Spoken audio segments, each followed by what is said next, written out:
శతకము.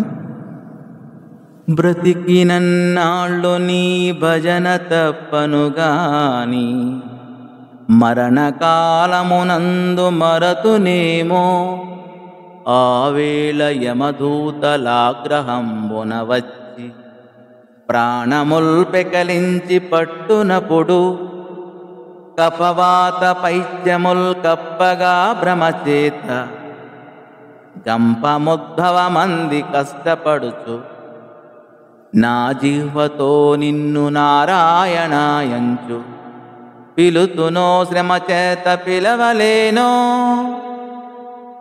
నాటికిప్పుడే చేసేదని నామ భజన తలచదును చెవిని వినవయ్య ధైర్యముగను భూషణ వికాస శ్రీధర్మపుర నివాస దుష్ట సంహార నరసింహ దురిత దూరా.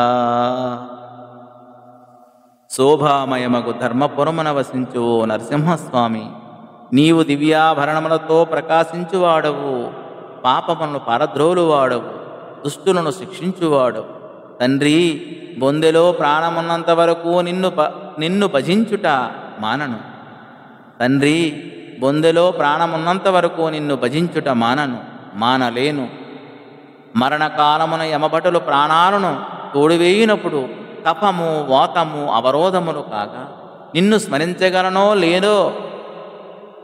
లేదో స్వామి, కనుక నేడే భక్తితో నిన్ను సేవిస్తాను, నా మొర ఆలకించు. సమయాలెప్పుడు సానుకూలంగా ఉండవు.